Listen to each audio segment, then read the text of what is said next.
Hello everybody, how are you doing? I hope you are doing great. Here is Olga with the weekly horoscope, the analysis of astrological aspects of the transits for the week of May 22nd to 28th.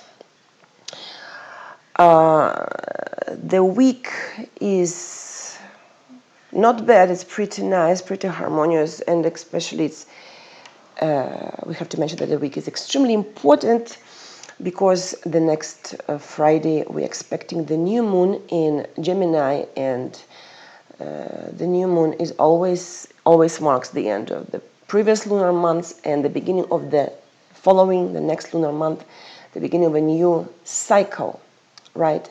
And we have to, it's extremely important to respect these rhythms, the cycles of planetary transits, in order to plan in the best way our affairs, what we do, our projects, in order to receive the maximum realization, the maximum productivity, and the best result. Okay, the best results. I will start, before to talk about the new moon, I will start with the actual aspects of the moon on Monday 22nd. The moon is waning, of course. We have like 4 days left before the new moon. The waning moon is in Aries and forms four aspects with other planets, which are once again contradictory. Conjunction with Venus, it's excellent. Opposition to Jupiter, it's tense. Square to Pluto is tense, a tense aspect, and sextile to Mars. So this day we may feel excessive desires, unrealistic needs, and a mood for excess. So we'll feel the need to experience different kind of emotions, and also it can be related to something material also. Any excessive desires and needs can lead to a sad end, because we'll have to look for harmony, for balance in everything. Okay, you agree with me, I hope. So we have this day to stay sober and to control our emotions and their manifestations. Well, I don't comment on Tuesday because there are no aspects on Tuesday. I always comment on the days where we have the aspects of the moon, or of course, and the aspects of the moon with other planets, and the aspect of other planets between them.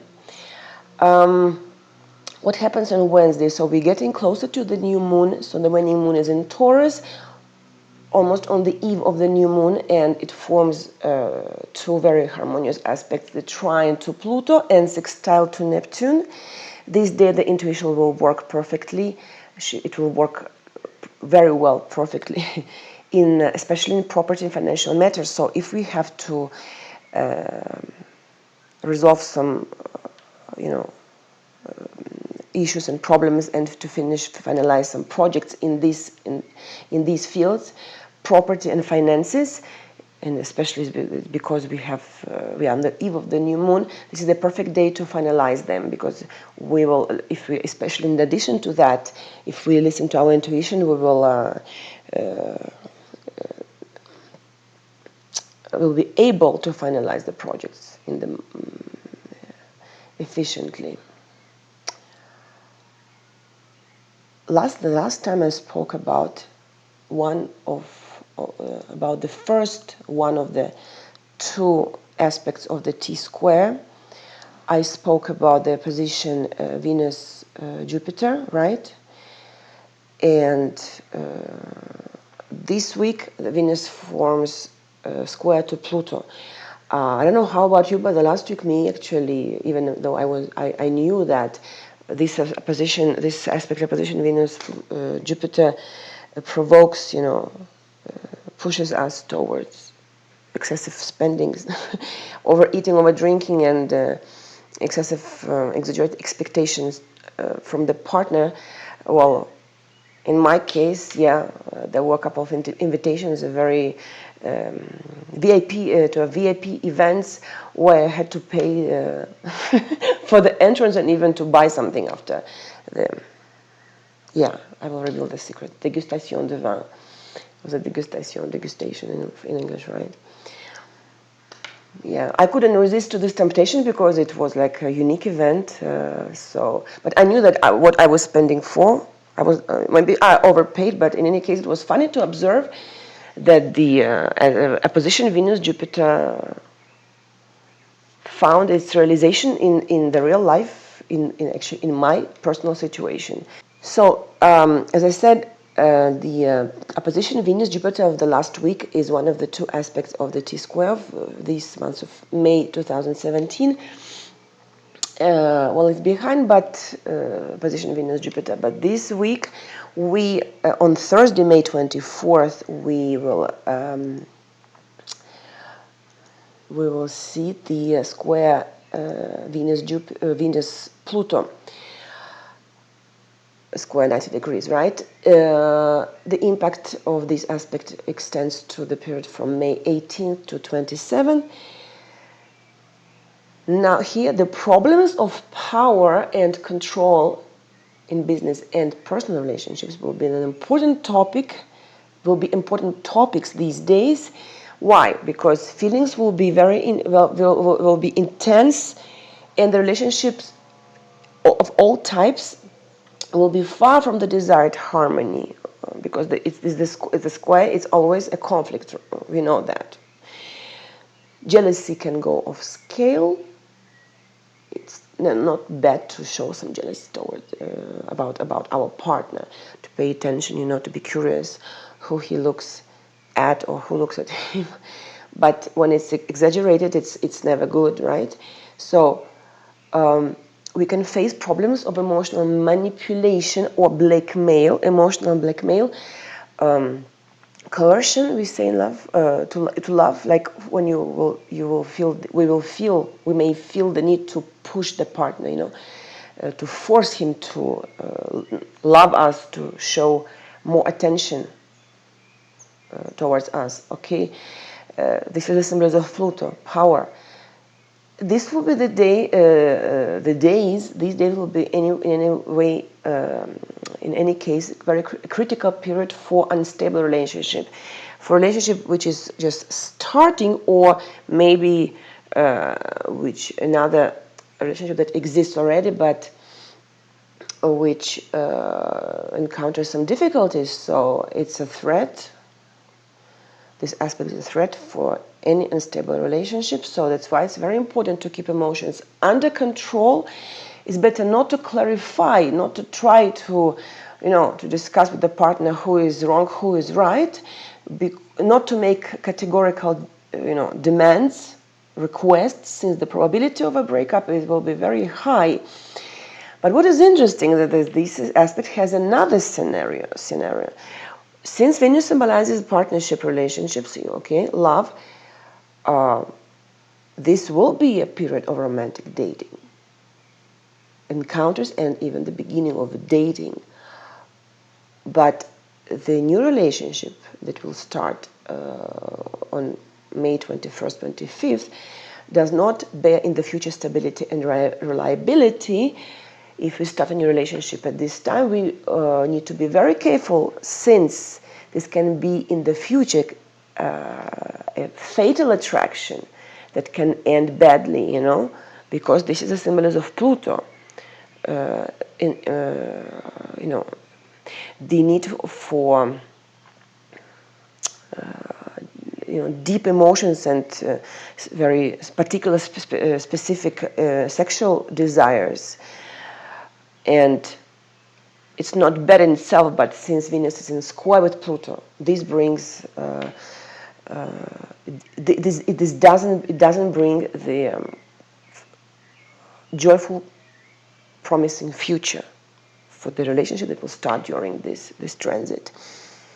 Well, maybe some people are attracted, and the people who can be attracted by this type of relationship, because maybe they have this aspect square Venus Pluto in their birth chart, of course.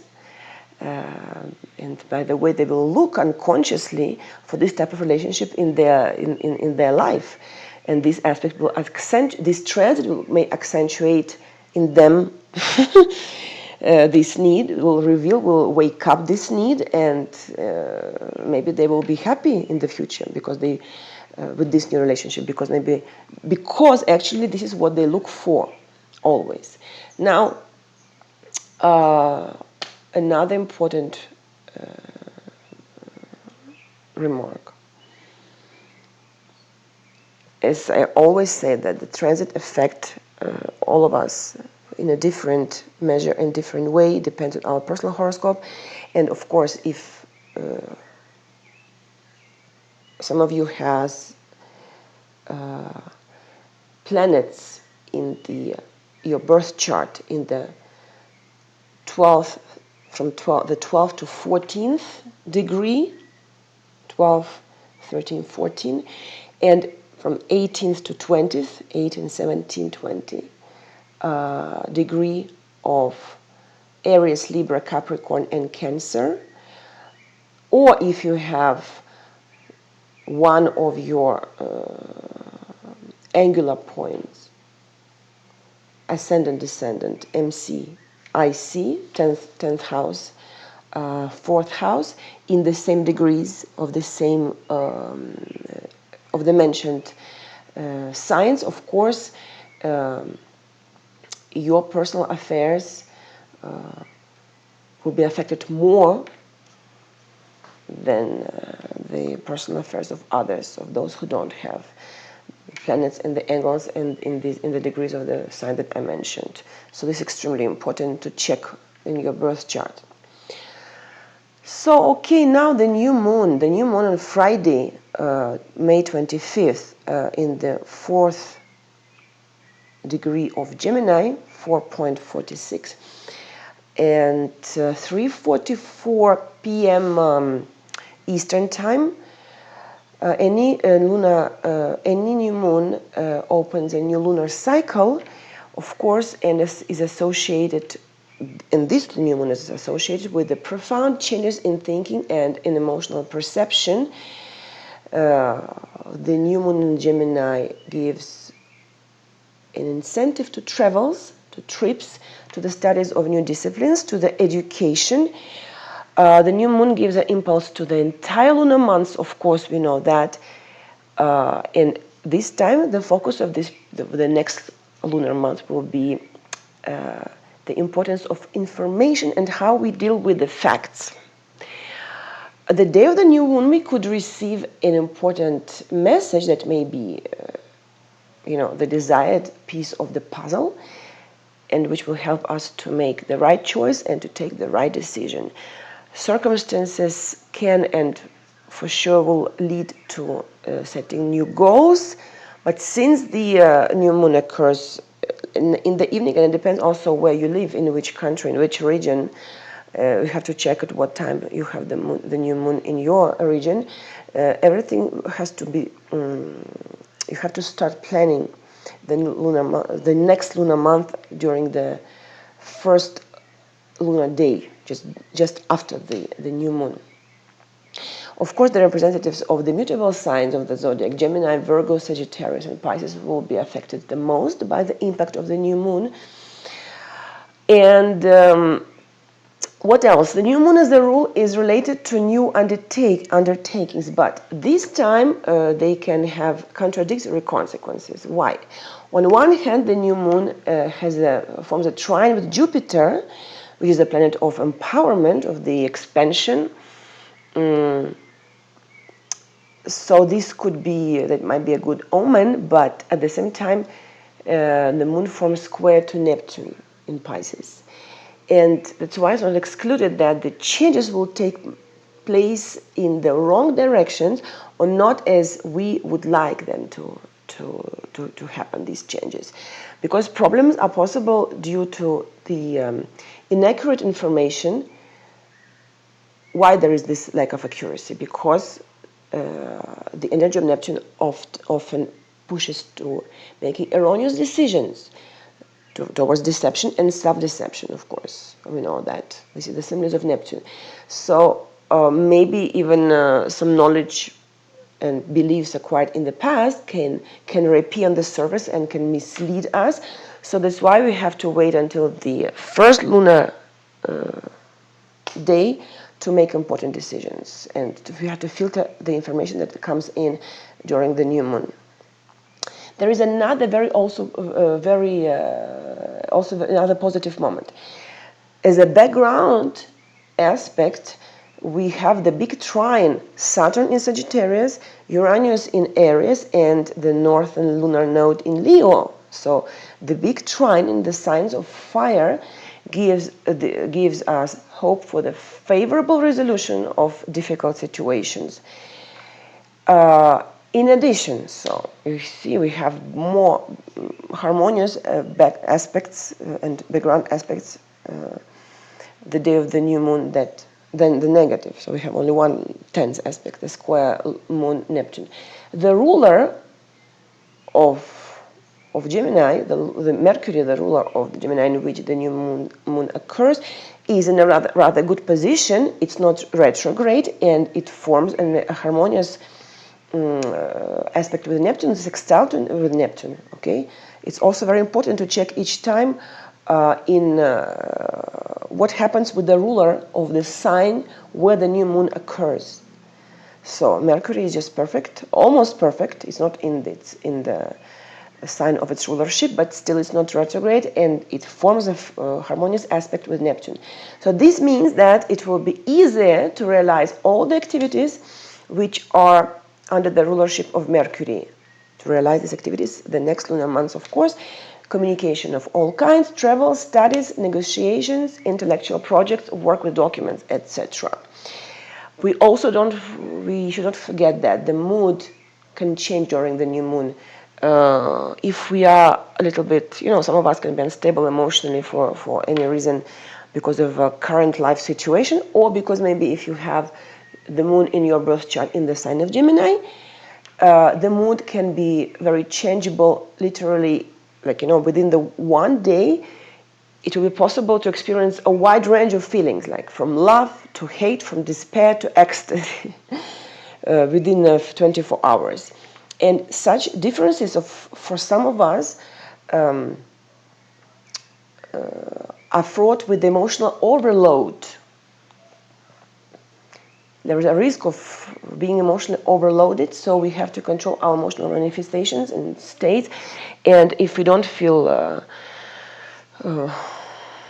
well, I don't like the new moon. I prefer the full moon because I was born on the full moon, so it's called the principle of resonance. Resonance. When the transit aspect, when the energy, when you recognize the energy of the transit aspect because you have this aspect in your birth chart, and since the new moon is the opposite of the full moon. I don't like it because I feel this day extremely miserable. There's always low energy and physical and even moral pessimism and sadness.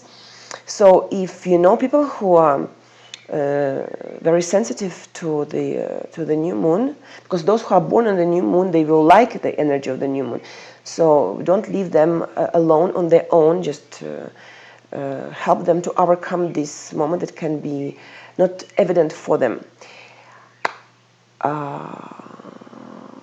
The last thing, yes, on Sunday, the sextile Mercury Neptune, 60 degrees, this aspect that I already mentioned before, it will be exact on Sunday, and it will be in its orb between May 25th to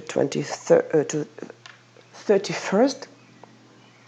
The energies of this aspect stimulate creative thinking, the ability to see the essence of things, to take into account the details on one hand, and at the same time to see the big picture. The subconsciousness can give us clues and unusual incidents can occur, can happen, and they could be signs on the way, so we have to pay attention to what we hear or what we see, like, a hint. Maybe to our inner question, yes, like even if not a answer, response, at least a hint to our inner question. But the minus of this aspect is that it activates the imagination, so we have to be aware of illusions. When we imagine too much, we risk to find ourselves like just living in an illusionary, imaginary world. So yes, during this time, the day of the aspects and plus minus couple of days, we can receive useful secret information. And of course, this is a very fruitful period for people of creative professions, because their work is to imagine. Poets, musicians, writers, artists, and designers. So once again, it's personal, the impact of each transit aspect. I hope that you like the content and the delivery of this astrological information. I hope you will use it in a very productive and constructive way. Thank you very much for your attention. Happy new moon. Choose the right strategy of behavior. Visualize your next lunar month, and I wish you all the best for the upcoming week, and talk to you very soon the next week. Thank you. Goodbye.